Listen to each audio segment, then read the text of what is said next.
Bonjour à toutes et à tous, bienvenue sur le plateau de Ça nous concerne. Et ça nous concerne bien évidemment puisqu'on va parler aujourd'hui des médicaments. Prendre un médicament, vous le savez, n'est jamais anodin.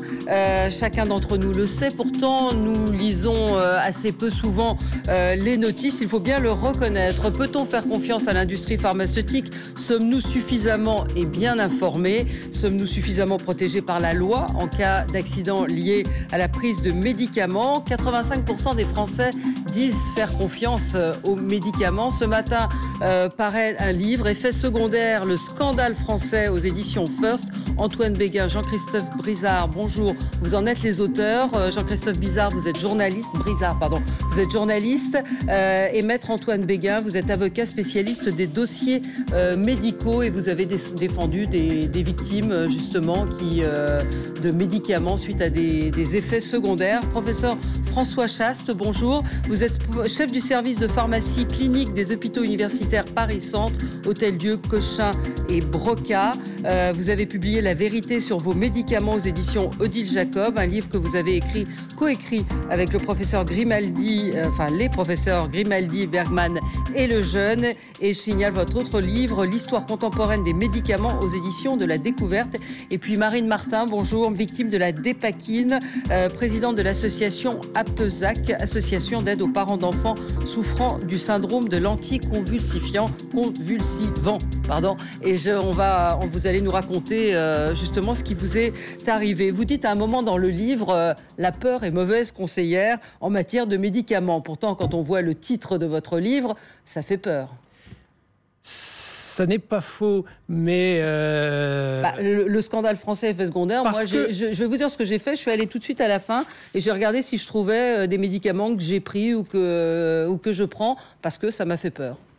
Mais parce que, malheureusement, suite à notre enquête, qui est assez longue, on s'est rendu compte que malgré ce qu'on nous avait promis après l'affaire du Mediator, c'est-à-dire on fait table rase du passé, on comprend les causes qui ont abouti à ce drame.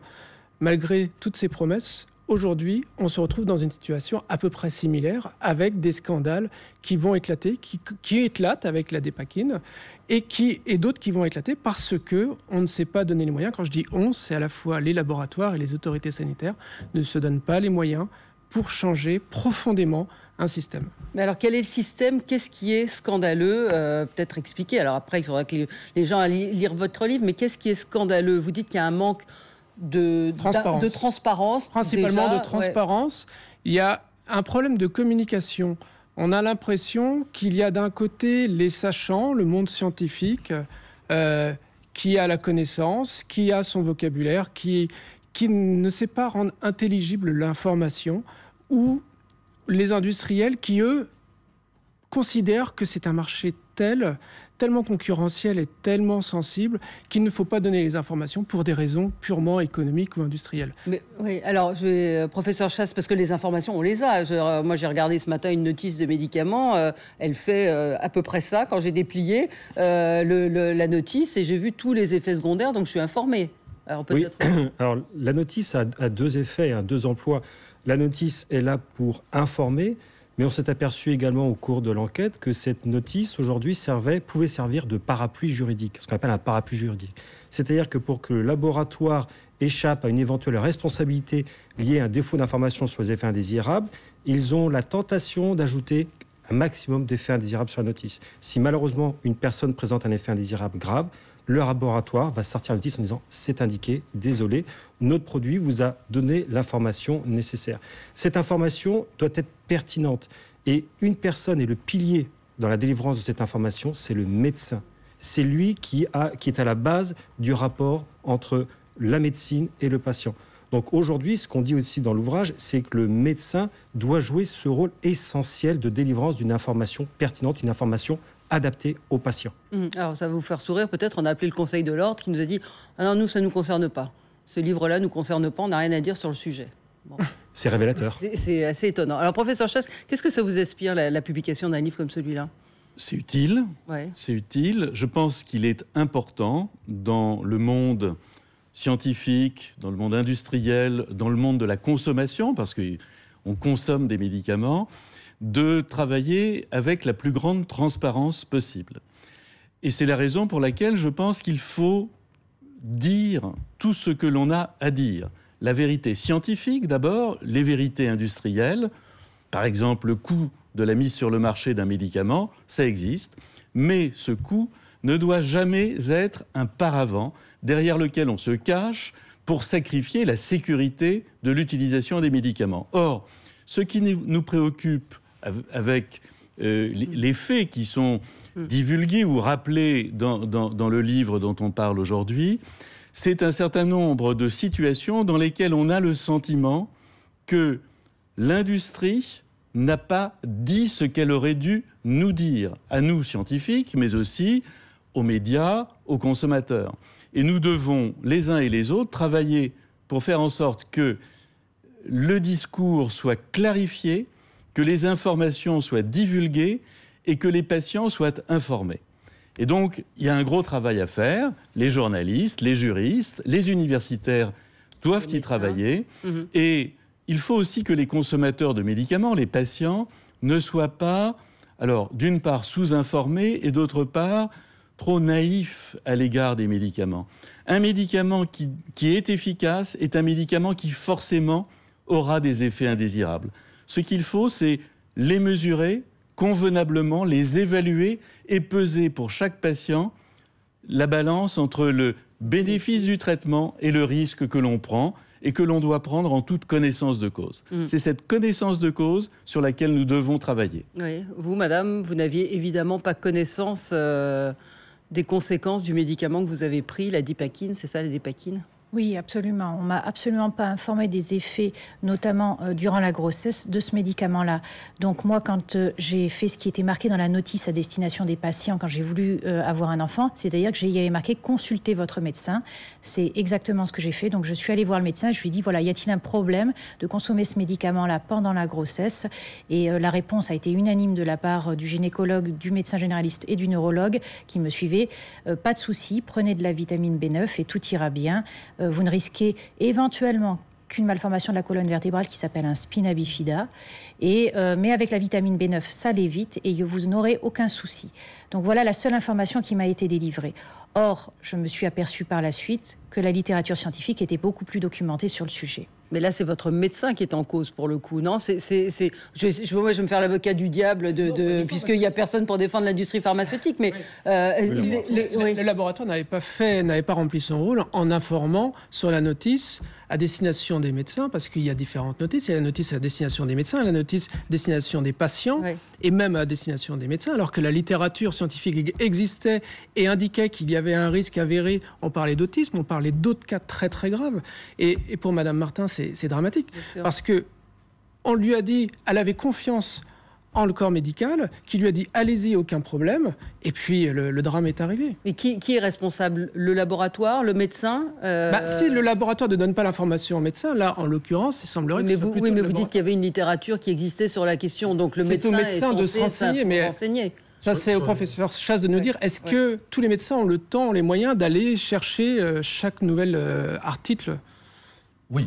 Je pense que les scientifiques ne doivent pas être exonérés de leur part de responsabilité. Donc ça, je pense que nous devons assumer nos parts respectives. Bien sûr, en termes de responsabilité, c'est toujours le juge qui décide de qui est responsable. Il y aura probablement un ou plusieurs procès, et donc nous saurons, par la voix du juge, qui a été responsable en l'occurrence.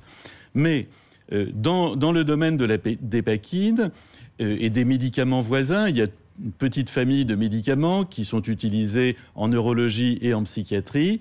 Eh bien, ces médicaments, on sait depuis une vingtaine d'années qu'ils comportent un risque. Et ce risque a été, à l'évidence, sous-dimensionné, sous-estimé, probablement pas dans les mêmes conditions que ce que l'on a vécu avec le Mediator, puisque dans le Mediator, le laboratoire a nié la toxicité de son médicament. Alors que avec la dépakine, disons que les choses ont été un peu plus molles. On n'a pas dit les choses avec force, avec précision. On n'a pas informé convenablement et avec efficacité les prescripteurs. Donc tout ça s'est dit avec une certaine mollesse. Je pense que le terme représente bien la réalité des choses. Et encore aujourd'hui, je trouve que l'industriel est un petit peu timoré à l'égard du caractère qui devrait être tout à fait incisif de l'information qu'il devrait donner aux professionnels de santé. Oui, que vous avez, j'imagine, contacté le laboratoire dans le cadre de cette association. Oui, tout à fait. Parce que souvent, ils se sont exprimés en disant « on est vraiment désolé pour les pauvres victimes de la dépakine ». Je leur ai dit « bon, alors maintenant, qu'est-ce que vous nous proposez pour prendre en charge ces enfants qui sont malades et qui ont besoin d'une rééducation assez lourde ?» Ils nous ont dit « dans la mesure où il y a des procédures en cours, on ne vous recevra pas ». Ah bon. C'est vrai que pour le laboratoire, c'est un jeu assez subtil. Ouais. Le laboratoire a l'obligation d'informer de tous les effets indésirables, mais plus vous avez d'effets indésirables associés à un médicament, plus la balance risque-bénéfice risque d'être défavorable. Donc il faut suffisamment donner d'informations sur les effets indésirables, ne pas trop en donner, évaluer également le risque judiciaire associé à des effets indésirables qui seraient mésestimés. Donc les laboratoires n'ont pas intérêt juridiquement, là je me place sur un terrain juridique, n'ont pas intérêt juridiquement à donner trop d'informations sur les effets indésirables dans la notice. Mais le médicament, le laboratoire pharmaceutique met un médicament au point pour guérir, pour soigner. Ce médicament dépakine est un bon médicament. Oui, non, mais il est très apprécié des neurologues, des patients, bien sûr. C'est un médicament qui est très efficace, qui a montré depuis 40 ans son intérêt dans les domaines de la neurologie et de la psychiatrie. Malgré tout, ce que l'on reproche à l'industriel, c'est pas d'avoir mis sur le marché un médicament efficace. Au contraire, on l'en remercie. En revanche, ce que nous souhaitons, c'est que chaque fois qu'une information pertinente doit être adressée aux professionnels de santé pour qu'ils encadrent la prescription, pour qu'ils encadrent la dispensation de ces médicaments, eh bien que cette information soit claire, qu'elle soit transparente et que l'on fasse bénéficier aux patients d'informations dont aujourd'hui il est écarté. Mais pourquoi ne le font-ils pas ? Quel est l'intérêt pour eux Moi, ce que je réclame, de ne pas le dire ? Oui. C'est une information éclairée. Si j'avais su que j'avais une chance sur 2 d'avoir un enfant handicapé en prenant de la dépakine pendant la grossesse, eh bien, je n'aurais... Voilà, oui, vous auriez arrêté, vous auriez pris... Mais je n'ai pas eu d'autres enfants. Aujourd'hui, je n'ai plus de dépakine, j'ai un autre antiépileptique que je juge sûrement aussi tératogène, donc dangereux pour le fœtus, que la dépakine. Mais j'ai fait le choix de ne pas avoir un autre enfant parce que le risque est trop important. Voilà. Et ça, c'est le consentement éclairé de la patiente. Et malheureusement, les médecins, trop souvent, pensent qu'on n'est pas capable de juger, on n'est pas capable de mesurer et de choisir. Et ça, c'est vraiment extrêmement dommage. On vous dit que vous avez un risque d'avoir un enfant handicapé. Une chance sur 2, je ne la prends pas. Non, c'est clair. Alors, ça n'est pas une chance sur 2. Si. Actuellement, on a des études épidémiologiques. C'est 40% de malformations et de troubles neurocomportementaux et 10% de malformations. Attention, ces risques peuvent s'accumuler. Dans l'association, j'ai au sein de l'association des jeunes filles qui ont que des malformations et pas d'atteinte neuro. Et l'inverse, des gens. Donc, on est plus proche du 50%, c'est-à-dire une probabilité sur 2 d'avoir un enfant handicapé. Et c'est là où le mensonge est énorme, c'est-à-dire que la plupart des femmes n'auraient pas eu d'enfant avec un risque tel. Alors, on va s'arrêter pour retrouver Sébastien Borgna et l'essentiel de l'actualité. On se retrouve tout de suite après l'essentiel de l'actu. Désolée, je suis un peu ainsi. Tour sur le plateau de Ça nous concerne. Professeur, on évoquait la dépakine, donc, et le nombre d'incidents. Vous n'étiez pas d'accord sur les chiffres. Quel est le bénéfice-risque d'un médicament comme celui-là ? Alors, ce risque, il existe chez la femme enceinte ou en âge de procréer. Donc, il faut, lorsque l'on se situe dans ce cas de figure, chez la femme enceinte ou la femme en âge de procréer, prendre d'indispensables précautions, par exemple en termes de contraception. Chez la femme ou informer une femme qui veut avoir un enfant des risques. Alors, si une femme veut engager un projet de grossesse, il est important, là, de peser les risques avec elle. Mais bien sûr, peser les risques avec le patient, c'est toujours quelque chose d'un petit peu abstrait, parce que les patients ne savent pas quels sont les risques. Et les médecins sont très mal à l'aise pour préciser, vous avez un risque de 1%, 10%, 50%. Donc, ce que l'on a aujourd'hui à notre disposition, c'est un éventail de médicaments qui sont de nature à minimiser le risque chez ces patientes. Et je crois que, malheureusement, cette affaire d'Épakine montre que le médicament est souvent d'un très grand bénéfice pour les patients. Et on peut faire une liste infinie des bénéfices que les médicaments ont apportés à la santé publique depuis des dizaines et des dizaines d'années. Mais néanmoins, cette affaire montre aussi que nous devons être très prudents dans des situations particulières. La femme enceinte est une situation très particulière. Le fœtus est d'une fragilité extrême à l'égard des médicaments, on le sait. Et puis, il y a le très jeune enfant, le sujet âgé, la polymédication, les insuffisances rénales, les insuffisances hépatiques, toutes ces situations qui créent des dangers spécifiques à l'égard du médicament. Vous dites aujourd'hui que les labos dissimulent des informations importantes. Donc vous portez une accusation assez grave dans le livre. Vous dites que volontairement, ils ne donnent pas un certain nombre d'informations. Et surtout, si on affirme ça, c'est qu'on a les preuves de ce qu'on affirme. Ce que dit le professeur Chast est très intéressant, mais on a l'impression que l'affaire du médiateur n'a rien changé dans l'attitude. Parce que, encore une fois, sur la Dépakine, on le sait depuis longtemps, et que toujours la réaction du labo, c'est quand on l'informe, quand il y a des lanceurs d'alerte, ça n'est pas vrai, c'est tout de suite, on nie ou on se protège, alors qu'on peut aller plus vite. Là, on parle de santé des patients, de vie ou de mort, ou de malformation, de vie détruite.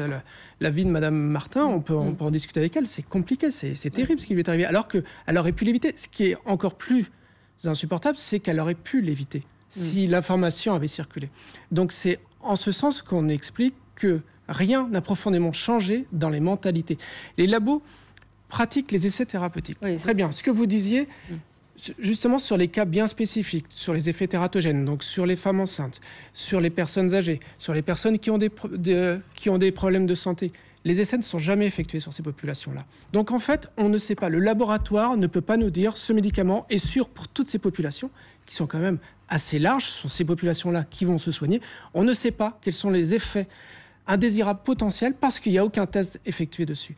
Et donc c'est ce qu'on appelle le problème des effets thérapeutiques et les biais sur les effets thérapeutiques. On a découvert ça et ça c'est grave. Je peux ajouter un élément chiffré dans ce domaine.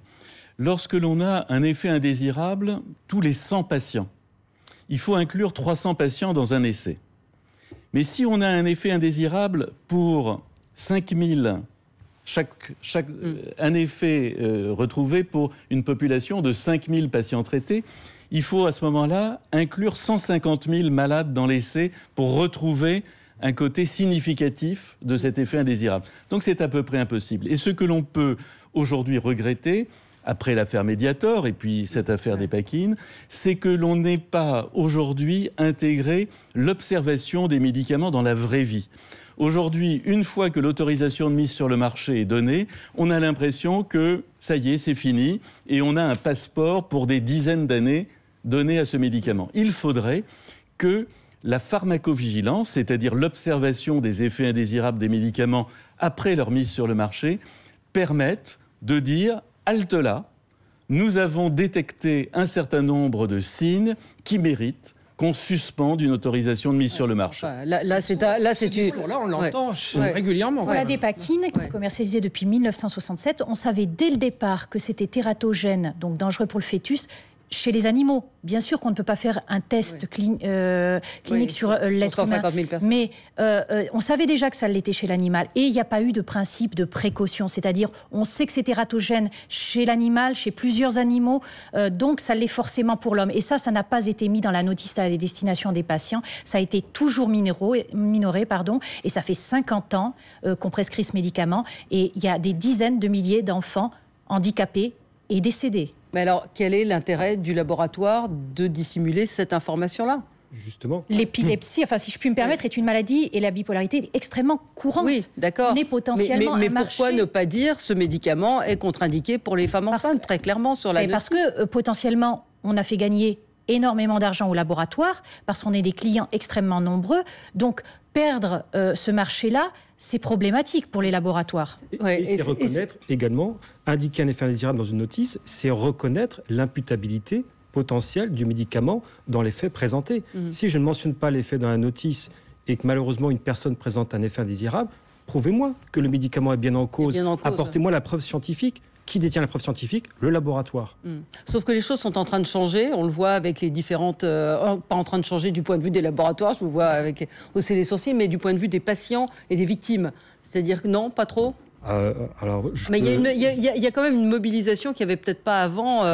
Mobilisation, oui. On a des regroupements d'associations de victimes. Le combat que mène Marine Martin est remarquable à ce titre. Heureusement que nous avons ces associations de victimes. Le droit évolue-t-il en parallèle? Réponse non. C'est toujours aussi compliqué de faire reconnaître la responsabilité d'un laboratoire parce que la victime est une victime au sens humain. Elle vient devant la justice. Vous êtes qui, madame, monsieur? Vous n'êtes pas une victime au sens juridique.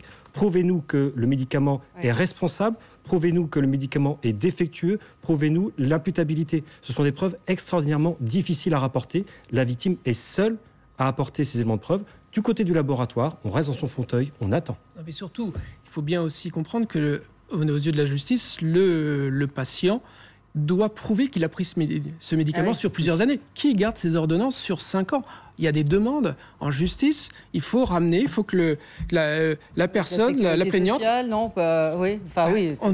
Mais demandez à madame. Non, dans les pharmacies, ils gardent vous, les ordonnances que pendant 3 ans. Donc moi, mes enfants aujourd'hui, 16 ans et 13 ans, bien sûr que je n'ai plus les ordonnances de l'époque. Il se trouve que dans mes relevés de pharmacie, parce que je travaillais à l'époque, il y a les boîtes de médicaments et il y a les indemnités des congés maternité. Donc grâce à ça, j'ai pu prouver plusieurs fois que j'avais bien pris le médicament. C'est marqué dans mon dossier de maternité. Donc voilà, grâce à ça, j'ai pu prouver que j'avais bien consommé le produit.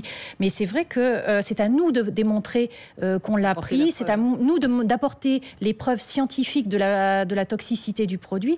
C'est assez effrayant quand on est patient et non expert au départ. Oui, et que vous avez été traité, vous le racontez, avec beaucoup de mépris par les labos. Par les labos et puis par les médecins. Je venais remettre en cause effectivement l'information, le système de santé en général, la mauvaise information qui avait été donnée à la patiente. On m'a souvent dit, mais pour qui vous prenez-vous? Juste une patiente qui maintenant effectivement a accès à l'information, parce que encore aujourd'hui, je disais à Madame Touraine, mais comment ça se fait que la notice à la destination des patientes soit différente de la notice à destination des médecins, étant donné que la notice des médecins, on y a accès sur Google. Le RCP, on y a accès sur Google. Donc cette information-là, on peut très facilement la trouver. Donc, moi, j'ai dit, pour moi, la place du médecin, c'est d'expliquer éventuellement une notice justement complexe qu'on n'arrive pas bien à comprendre. Mais je ne vois pas pourquoi il y a une telle différence entre les deux notices. Peut-être que, professeur Chasse, vous pouvez répondre. Non, la différence, elle n'est pas explicable. Et au fond, le sujet, c'est la bonne information des patients. Bien sûr. Alors... Toutes ces situations se ressemblent. On a parlé de Mediator, on aurait pu parler d'un anti-inflammatoire comme le Vioxx, on parle de la débakine. Mais, alors, si vous voulez, Distilben n'avait strictement aucun intérêt. On l'a prescrit pendant 40 ans avec des informations qui montraient que ce médicament ne protégeait en rien la grossesse des femmes qui en prenaient. C'est un laboratoire qui a inventé le concept de protection d'une grossesse. Et c'est dramatique parce qu'aujourd'hui, on a encore des répercussions sur un certain nombre de cancers gynécologiques, de malformations qui posent des problèmes. Dans le domaine du Mediator, on avait un médicament qui était strictement sans aucun intérêt et dont on connaissait la toxicité. Avec la dépakine, c'est un petit peu différent. Et je vous présente des excuses de le dire, mais c'est un médicament qui est très intéressant. Et en psychiatrie et en neurologie. Et donc, ce qui est important, c'est de pouvoir faire un bon tri des malades qui peuvent en prendre légitimement et avec le plus grand bénéfice, et des malades chez lesquels on ne doit absolument pas en prescrire. Et c'est un peu la difficulté. Si les neurologues et les psychiatres ont du mal à faire ce tri, on les y aidera. Il faut apprendre, il faut que les pouvoirs publics soient incitatifs, il faut que l'agence du médicament soit très précise dans les prescriptions qu'elle fait en matière de sécurité des médicaments. Je pense que les choses ont un petit peu bougé quand même à l'agence du médicament depuis ces dernières années.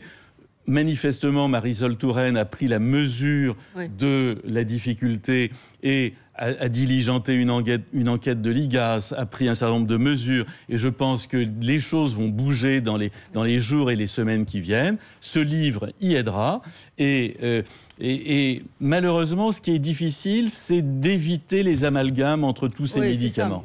On va y revenir. Cette enquête de l'IGAS, elle a été faite suite à la demande et une lettre de l'APESAC. En juin 2015, nous avons écrit à Madame Touraine en lui demandant cette enquête. Parce qu'il y avait énormément de victimes. Et à ce moment-là, elle a pris conscience. Elle m'a entendu, tout à fait. Ce qui est malheureux, c'est qu'on est dans la réaction, on est dans l'émotion. On n'est pas dans l'anticipation. Non, du tout.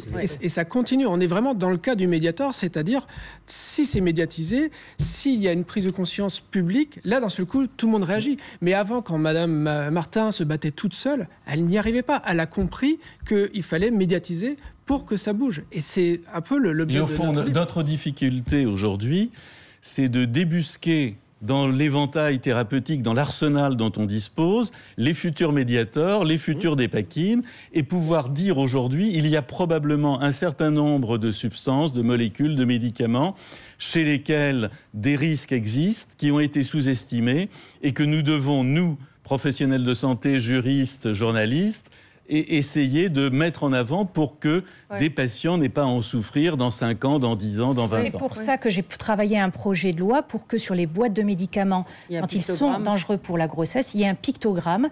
Ça existe déjà pour la voiture dans le triangle en disant attention. Pour le vin. Et voilà, surtout moi, pour le vin, je voulais une femme enceinte barrée en rouge. Mais là, on s'oriente plutôt vers un triangle. Mais c'est en cours. Mais il n'y a pas que les femmes enceintes qui sont concernées dans les exemples que vous donnez. On a un exemple, excusez-moi, vous nous disiez il faudrait éviter les nouveaux cas médiators et Distilben, qui étaient des médicaments qui ne servaient à rien et qui en plus étaient dangereux, étaient mortels ou très dangereux. Et là, on se retrouve, je parle d'un médicament qui a reçu une autorisation de mise sur le marché l'année dernière, je parle du Mysimba, peut-être que vous en avez entendu parler. Pas en France.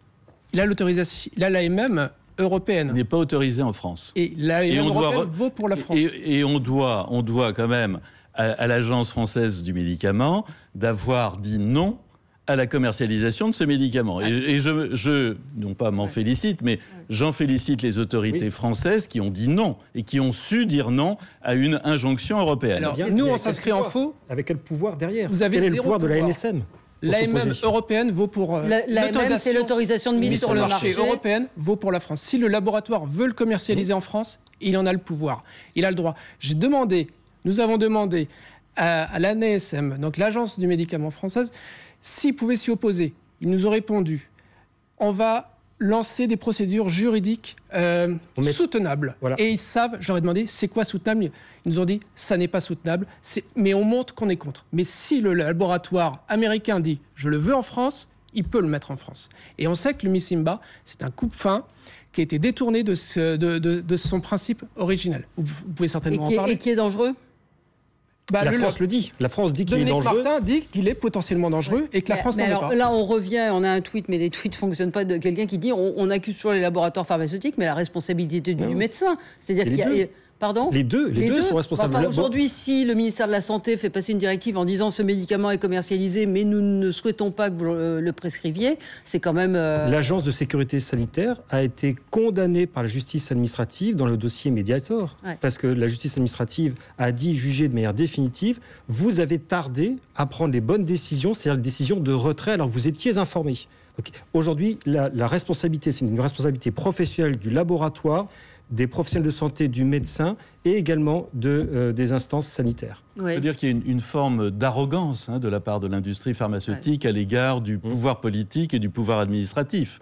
C'est-à-dire qu'on a l'impression qu'il y a une forme d'impunité probablement liée aux masses financières qui sont en jeu, au caractère international des décisions, on a parlé de l'Europe, et du caractère multinational de l'ensemble de ces grosses sociétés.